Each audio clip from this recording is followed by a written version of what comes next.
माने बर' कसारि welfare autonomous काउन्सिलनि दारै जोंनि बड'लेण्डनि बायहेरायाव थांनाय जोंनि बर'फोरनि राव हारिमु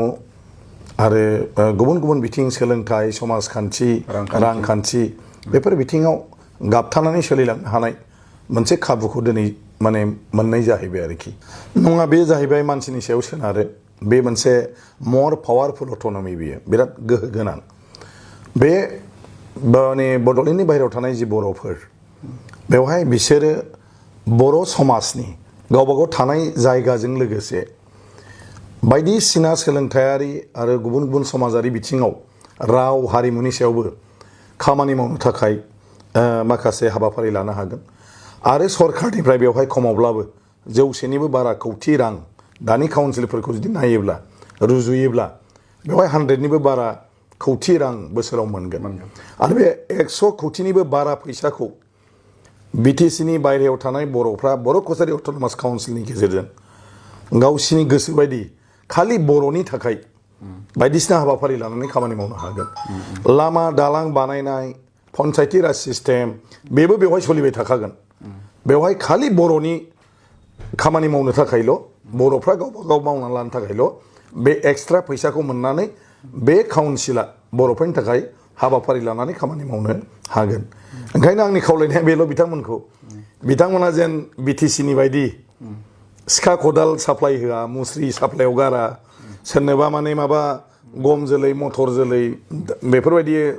साप्लाय कम्बल होनाय साथा होनाय बेफोराव जाहाथे गारा खारन बर'फ्रा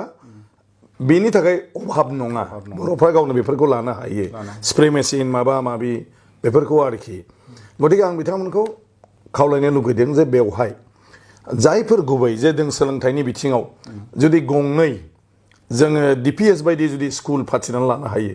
आरो जि डिपिएस बायदि स्कुलनि खरसाया बोसोराव 2 कौटिसो हयथ' थांनो हागौ एकदमबारे हाइलि क्वालिफाइड टिचारफोरखौ लानानै खालामोब्ला आरो बे गंनै डिपिएसआव एभ्रि इयार नोङो माने मा होनो 60 जन 120 जनसो स्टुडेन्ट्सखौ मर देन 70% मार्क्सजों मेट्रिक पास खालामनो हायो आरो बे गथ'फ्रा फिउचाराव माने मोजां कलेजफ्राव फरायनानै बिसोर आईएएस माने बा आईपीएस माने यूपीएससीनि आरो एपीएससीनि एग्जामफ्राव थांनो हागोन बाकी जिफोर दा प्रोफेशनेल कोर्स दं टेक्निकल मेडिकल मैनेजमेंट बायदिसिना बेफ्राव बे गथ'फ्रा फरायनो हागोन एभ्रि इयार जुदि बेसे बर' कसारिनिफ्राय जुदि लेखा गोरों गथ' ओंखारबाय थायोब्ला आसामाव बर'आनो टीसी जागोन आसामाव बर'आनो सेक्रेटारि जागोन आसामाव बर'आनो माने गासिबो लेभेलनि अफिसारफ्रा एसपी टेसपी जाजोबहैगोन आरोखि माने 20 बोसोरसोनि उनाव आरो बेफोरबायदि हाबाफारिखौ लानानै जुदि मावोबा मोजां बिनि बादै आरो गुबुन गुबुन बेफोरबायदि माखासे गिदिर गिदिर हाबाफारि दं हारिनि राव बा बेबायदि थुनलाइ कालचार बेफोरखौ आं सानो बड'लेण्डनिख्रुइ साबसिन बिथांमोना खामानि मावनो हागोन मानो बिथांमोननि बार्डेना अनलि बर'नि खामानि मावनायल' आरो बिटिसिनि बार्डेना जाहैबाय एज ए होल गासिनिबो दायित्व गुबुन हारि मात्र बेल' जाहाथे दानि एक्जिस्टिं काउन्सिलनि कालचारखौ बिथांमोना जाहाथे एडप्ट खालामा नोंथाङाबो माने बिजेपिआव हाबगोन नामा नङा बेबायदि जेबो गैया आं आगोलावनो होनदों दासिम आङो बेबायदि जेबो माने थांखि लायाखै आरो बेबायदि बाथ्राबो सफैयाखै खिन्थु आं इउबिपिआव जों दंफायो आरो बिसोरनि जिथु थालांनाय खामानि बेखौ बे काउन्सिल दानाय मानायखौ आं कन्टिनिउसलि नांगासिनो दं अबसे बे खोथाया सैथो आगोलावबो आं बुंदों नोंथांमोननो जेब्ला बिपिएफ हान्जाया बिथांमोननि बिलखौ लाबोनायखौ बादा होबाय बिनि उनाव बिथांमोना थोंजोङै Assam government chief minister Himanta Biswa शर्माजों सावरायदों सावरायनानै बिथांमोना बुंदों जे जों आरो थ्रु बिपिएफ नंला जोंनि प्रब्लेमखौ जों डाइरेक्टनो डिल खालामनो लुगैयो ओंखायनो नोंथांमोनजों जोङो डाइरेक्ट नोंथांमोननो मा सहाय नांगौ जोंनिफ्राय राजनैतिक भाबै बेखौ जों खालामगोन आरो जोंनो मा नांगौ बेखौ नोंथांमोनहा खालामना होनांगौ ओंखायनो बर' कसारि अट'नमास काउन्सिलखौ दानानै होनांगौ बिनि थाखाय राजखान्थियारि भाबै बिपिएफआ होनलायलायनो नांला जोंनो नांगौबा बिजेपिनो भट होगोन बेबायदि मोनसे डेभेलपमेन्टनि गेजेरजों गभर्नमेन्टआ बिथांमोननो एसुरेन्स होदोंमोन जे बिथांमोननि काउन्सिलखौ जेरैखि जाया होगोन जेरैबायदि आगोलाव एसुरेन्स होदोंमोन आरो जेरैबायदि नोंथांमोनाबो जोंखौ भट होनानै सहाय होदोंमोन जों बेखौ मावफुंगोन बे बुजाफोरनि गेजेरजोंनो बिथांमोननि बे डेभेलपमेन्टआ जादों आरो बेवहाय दिनै बर' कसारि अट'नमास काउन्सिल जिहेतु दानाय जानोसै आरो बिनि उनाव नोङो इन्टारिम काउन्सिल जागोन सेक्रेटारियेट जागोन नों समस्ति बानायनांगौ बिनि उनाव थाखा फैसा लांनांगौ इलेक्सन फाथिनांगौ डेफिनेटलि बिथांमोना दा माने बिटिसिनि बायरायाव थानाय बड'लेण्डनि बायरायाव थानाय बर'फ्रा मैखोमै राजखान्थियारि भाव राजनैतिक रल भूमिका लानायनि बिथांमोना सम फैबाय गावसिनि काउन्सिलनि सार्भाइभेलनि थाखाय थ' डेफिनेटलि बिथांमोना हयथ' राजखान्थि दानांगोन नङाब्ला सोरबा राजखान्थिजों माने थांनांगोन नङाब्ला बिथांमोननि खामानिया जानाय नङा गतिके राजनैतिक रलखौ बे बर'फ्रा लाखानांसिगोन आरो बे हिसाबैनो हयथ' बिथांमोना डाइरेक्ट बिजेपियाव हाबनायनि खोथाखौ सिन्था खालामदों जाहाथे बिथांमोना थाबथाया जासे दानि एक्जिस्टिं सरकारा बिथांमोननि गासिबो खामानिखौ जाहाथे मावजोबो आरो बिथांमोनहाबो सब समय फैनानै मावनो हायो खारन बिथांमोननो दरजाया जाहाथे गैया खारन नों नाय बिटिसि आवबो जों गोबां समाव कंग्रेसजों बिजेपिजों जोङो माने सावरायनानै एलायन्स जादों आरो जों माखासे सर्त होनानै बेनि ओंथिया बे जाबाय मा स्टेट गभर्नमेन्टआव बिपिएफआ डाइरेक्ट माने दरजाया खुला जागोन आरो नांगौ खामानिफोरखौ जोङो नाय बिथांमोननि मददावनो जों 1000 कोटि पेकेज मोनदोंमोन बिथांमोननि मददावनो जोङो दिनै माने इउनिभार्सिटि बायदिसिना मोनदों जोंनि पलिटिकेल डिला माने बे बिटिसिनि बायरानि बर'फोरखौ लानानैनो जों खालामबोदों बेयावथ' नोंथाङा दा जों जुदि बिटिसिया नोंथाङाबोथ' मैख्य भूमिका लादोंमोन बेयाव आं सोबावनो दंबायो आं ओंखायनो आगोलावनो होनदों गतिके दिनैनि बेलायाव आं सानो आरोखि बर' कसारि अट'नमास काउन्सिलनि बर'फ्रा राजनैतिक भाबै जेखौ खालामनो थांदों आं बेयाव जेबो भुल नुवाखै बरन्स बियो राइट टाइमाव राइट डिसिसन बेफोर जाखांजोबनायनि उनाव बर'फ्रा मा राजनिथि गावबा गाव खालामो बे बेलेग बाथ्रा खिन्थु बर' कसारि अट'नमास काउन्सिला जुदि मोगथाङाव महर मोननांगौब्ला सेक्रेटारियेट गायसननानै अफिसार सानैसो डिपुटेसनाव लांनानै समस्ति बानायनानै इलेक्सन जानानै जुदि फान्ड मोनजासिम बे खम समाव थांनांगौब्ला आं सानो सोरबा गभर्नमेन्टखौ गोजोन होनानै बेखौ लांनांगौ आरो बे एखेखौ जोंबो बिटिसिआव खालामबोबाय थाखादों गतिके बिथांमोनाबो दिनै जिहेतु काउन्सिल जाबाय काउन्सिलनि सार्थआव बिथांमोनाबो बे रोखोमनि माखासे राजनैतिक भाबै रन कौशल लानानै खामानि मावलांनांगोन आरो आं सानो बे बेलायावनो बिथांमोना बेफोर डिसिसनखौ हयथ' लादों खिन्थु आंनि जिथु बाथ्रा ओंखारदों बे नङा जोबनायाव बिपिएफनिफ्राय दाख्लैनि जिथु बर' कसारि अट'नमास काउन्सिला बिला फैथ'नो मोना होननाय बियो गोरोन्थि बे जानो नाङामोन बेबो आंनि मोन्दांथि बाखि बिथांमोनाथ' गावसोरनो बिनि थाखाय संग्राम खालामबोनाय आरो जों जेखौ बुंदों बिथांमोना मानिबोदों गोदोनिफ्रायनो आरो बेखौ लानानैनो आसामाव जोंनि बिपिएफ राजखान्थि हान्जाया बयजोंबो मिथिजादों आरो बेखौ लानानैनो नेसनेल लेभेलसिम बिपिएफ हान्जाया इम्पर्टेन्ट मोनदों बेखौ लानानैनो जोंनि मानगोनां हाग्रामा महिलाया जेब्लाबो प्राइम मिनिस्टारजों जिरायफानाय माने सोरबा माने मा होनो पार्टी प्रेसिडेन्टजों जिरायफानाय बेफोर जाबाय थादों मानोना जोङो बै पार्टिफोरखौ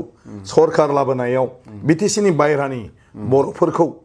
बिसिनि पार्टिनि भट होनानै जेब्लायबो 15-20 समस्ति देरहानायाव मदद खालामबोदों गतिके बेवहाय बिथांमोननि जथेस्थ' अबदान दं बिथांमोन गैयामोनब्ला जोंनि इम्पर्टेन्ट थायामोन आरो जोंनि इम्पर्टेन्टआ जुदि गैयामोनब्ला दिनै जोंनि नामखौबो हयथ' मोनथिनाय नङामोन खिजानि आंबो रायजो सभा एमपि जानाय नङामोन आं सानो आरो बे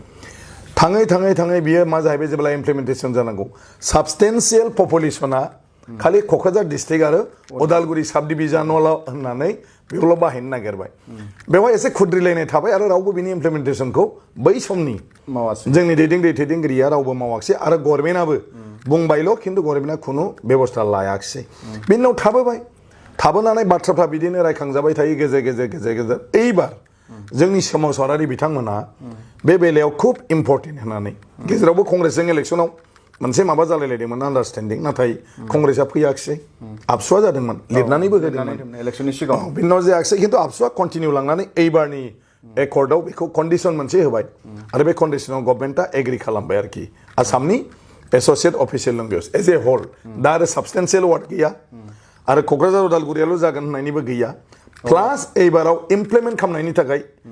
एसुरेन्स होदों आरो बे हिसाबै दा जोंनि माबाया मा होनो आसाम गभर्नमेन्टआ केबिनेट डिसिसन लाबाय माने अर्डिनेन्सनि थाखाय एसेम्ब्लिखौ नेथ'बाय थाला ओमफ्राय नेक्स्ट एसेम्ब्लियाव बेखौ बिल पास खालामगोन खिन्थु बिनि सिगां दा अर्डिनेन्स जारि खालामनानै बेखौ इमप्लिमेन्ट खालामनायनि खामानिखौ दा मावसिगोन डिफारेन्सआ बे खिन्थु खोथाया जाहैबाय जों बेफोरखौ लानानै मानो समालोचना खालामबाय थानांगौ जायफ्रा दिनै बेखौ देखायदों एसेबां दिन बिसोर मोनथियाखैमोन ना कागजखौ अबे स्पियाव लानानै दोनखोमा माने थाबाय थाफ्लांखो उननि स्पियाव थाखो ना सिगांनि बर' रावा एसे अबे थफ्लायाव औ एकर्डआव जेबो बुङाखिसै आगोलाव माने आन्दलन खालामनायाव जेबो बुङाखिसै आरो दिनै जेला जोंनि रावा बाहायजानो नागिरदों 85आवनो जादोंमोन बाहायजायाखै होमबा मा बिदिनो थानांगौमोन नामा आंनि प्रश्नआ जाहैबाय 1985आव बर' रावा एस'सिएट अफिसियेल लेंगुवेज जादों साबस्टेन्सियेल पपुलेसन थानायाव जागोन होनदों खिन्थु दिनैसिम बाहायजायाखै माने बाहायजायालासिनो थाबाय थानायखौ बिथांमोनहा मोजां मोनो नामा दिनैनिया जाहैबाय बाहायनो नागिरदों गभर्नमेन्टआ बे मा गाज्रि जाखो एथ' दिन गतिके दिनै जायफ्रा मिनिनो हायाखै रंजानो हायाखै भबिष्यतआव जेब्लानो बर' रावा बाहायजागोन दावगालांबाय थागोन एसेनो खें खें सुहाबनाय बायदि मोनलांबाय थागोन थारमाने मानसिया मा जायो माब्लाबा बबेबा बुस्थुखौ जुदि नेगेटिभजों सानफ्लाङो जेब्लाबो उल्था जाजानो लुगैयो माने दाजाथों मानो जायफ्रा दिनै रंजादों बिसोरो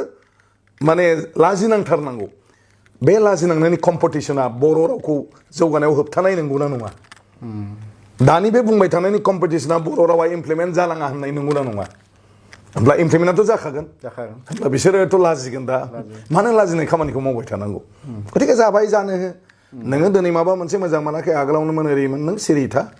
आगोलाव इमप्लिमेन्ट जाबा दिनै जानांलामोन इमप्लिमेन्ट जायाखै बिनि थाखायनोथ' आन्दलन जाफिनदों दा नोङो BSc जाबायमोन मानोथो BTC सिम आन्दलन खालामफिननानै एकर्ड खालामबावखो BTC जाबायमोन मानोथो दिनै BTR एकर्ड खालामबावखो आरो हयथ' गाबोन समफोर माबा मोनसे दिनै मानो बुंबाय थादों ओंखायनो 1985आव एस'सिएट अफिसियेल लेंगुवेज जादोंमोन साबस्टेन्सियेल पपुलेसन थानाय जायगायाव बिनि उनाव अनलि उदालगुरि आरो क'क्राझार डिस्ट्रिक्टआवल' जागोन होननानै माने बुंदोंमोन खिन्थु BScनिफ्राय BTCनिफ्राय BTR जानाय बायदि दिनै अल आसामाव दिनै जाबाय आरो बे माथो गाज्रि जाखो माने मा होनो केबिनेट लाब्लानो जानाय नङा मावनानै देखायनांगोन जों बेयावसो थांनांगौ बयबो गभर्नमेन्टआ केबिनेटआव लानानै दोनब्लानो जानाय नङा बेखौ मावफुंनांगोनबो आं दिनै मोनसे फेसबुकाव नुदों मानगोनां इउजि ब्रह्म बिथाङा खुब मोजाङै लिरदों आरो बेवहाय जोंनि बर' माने दैदेनगिरिफोरनि बा बै समनिफ्रायनो माखासे जोंहाबो लेकिं दं बेखौबो स्वीकार खालामदों ओमफ्राय बिदिल' जानानै थायोब्लानो जानाय नङा इमप्लिमेन्टेसनासो मेन बाहायजानायासो मेन येस जों बिदियावनो थांनांगौ जे गभर्नमेन्टआ बेखौ केबिनेटआव लाब्लाल' जानाय नङा बेखौ थाबैनो DC अफिसनिफ्राय लानानै सेक्रेटारि टु सेक्रेटारि ब्लक पर्यायावबो बोरैहाय इमप्लिमेन्ट खालामनो हायो दा जायखिया जों रायलायदों गभर्नमेन्टआ एसुरेन्स होदों जोङो साननैसोनि गेजेरावनो बेखौ माबोरैहाय ग्राउन्ड लेभेलाव इमप्लिमेन्ट खालामग्रोनो हायो मिनिमाम लेभेलसिम एटलिस्ट बर' एप्लिकेसन मोनसे होनो हानाय एटलिस्ट भाषा रोङै बर' सासे आइजोआनो जा हौवायानो जा बोरायानो जा बुरियानो जा बिसोर अफिसारजों रायलायोब्ला जाहाथे सासे बेवहाय ट्रेन्सलेटर थायो आरो जोंनि अफिसारफोरखौ बर' लेंगुवेजनि ट्रेनिं होनायनि बेबस्था जाहाथे जायो बेबायदि कयेकथा खामानिखौ जोंहा मावनांगौ दं आरो बेखौ जोंनो नारसिनलांबाय थानांगोन जेरै दा जोंनि BPFआव दाख्लैनि जिथु डिसिसन आं बुंबाय थानाया जे बर' एकर्डखौ इमप्लिमेन्टेसन खामा बे जाबाय बर' समाजखौ दुखु होनाय मानो बर' समाजनि साधारन मानसिया राजनैतिक मानसि नङा सोरबाया UPPLखौ सापर्ट खालामनो हागौ नाथाय बेहा जेबो राजनैतिक रल गैया सोरबाया BJPखौ सापर्ट खालामनो हागौ कंग्रेसखौ सापर्ट खालामनो हागौ BPFखौ सापर्ट खालामनो हागौ नाथाय बिसोरो समर्थकल' पाब्लिकआनो जायो बिसोरो राजनैतिक माने माबा नङा ओंखायनो बैसोरनि साननाय हनाय गांनाय उखैनाय बेखौबो जोङो नोजोर लाखिनांगौ दा बेफोरनि प्रति जेब्ला बेबायदि माखासे माबाफ्रा फैयो अब्लानो जोंनि पार्टिनि गेजेरावबो बेखौ लानानै मोनसे पार्टि पलिसियाव गोजोननाय गोजोनैनि बाथ्रा फैयो बे मोनसेया जाहैबाय राजखान्थिया बिराद मोनसे जटिल बुस्थु बेखौ थिग खालामनानै लांनांगौआ मानो बेयाव जाहैबाय पावारनि बुस्थु राजखान्थिजों पावारा जेराव थायो बेवहाय सेलायलायनाय थायो आरो माने जोख्लायलायनाय थायो आरोखि बेवहाय जुदि पावारनि माने मा होनो आफादनि पार्टिनि हेडआ जुदि मोजाङै मेनेज खालामलांनो रोङाब्ला बेवहाय बे बुस्थुफ्रा जालांबायनो थागोन दा माने खारन सोरबाया फैदों बे MLA जादों नेक्स्टआव टिकेट मोना होनोब्ला बेबोथ' MLA जाबाय थानो लुगैगोन गतिके जेराव टिकेट मोनो बेयाव थांगोन दा देबेन बर'नि मुं लादों BPआव जों बेखौ टिकेट होनो हायाखिसै गतिके बे थांनानै BJPआव थांबाय दा बे नेचारेल राजनितियाव बेफोर गिदिर बाथ्रा नङा खिन्थु खोथाया जाहैबाय बेफोर मानो जायो जेब्ला जोंनि माने हाई लेभेलनि माबाफ्रा एसे माने मोगथांजों सोमोन्दो थानाय जाया आरो बेफोर बुस्थुआबो जेबो खालामनो हाया बेबायदि पार्टि गुगानानै सोरबा थाङोब्लाबो जेबो नङा जुदिहाय पार्टिनि पलिसि स्ट्रेटेजिया थिग थायोब्ला जेसेबांखि शक्तिशाली जाया मानो बे ओंखारलांनायनि थाखाय पार्टिया जेबो जाया दा दिनै आं बिश्वजित दैमारिया दाख्लैनिफ्राय आङो पार्टिनि बिनि नितिनि बायरायाव खामानि मावदोंब्लाबो आं सानो बिपिएफआ गिनांगौ मा दं स्ट्रं थानानै स्टेन्ड लानानै मावबाय था नाथाय बे जुदि मोगथाङारि मोनसे सत्यताजों सोमोन्दो गैयाब्ला नोंनि बे गोरायाबो खिन्थु नोंखौ जेबो मदद खालामनाय नङा गतिके जोंनि पलिसि स्ट्रेटेजि सायावसो सोनारगोन पार्टिया जेबो नङा गतिके सोब पार्टियानो सोरनिबा आखायाव सानसेयावनो बिराद गोजौ जायगायाव सहैगोन आरो सोरनिबा आखायाव बियो गाहायाव फैफिनगोन गतिके आपस एन्ड डाउन्स पार्टियाव थायो गतिके आं सानो बेफोरो नेचारेल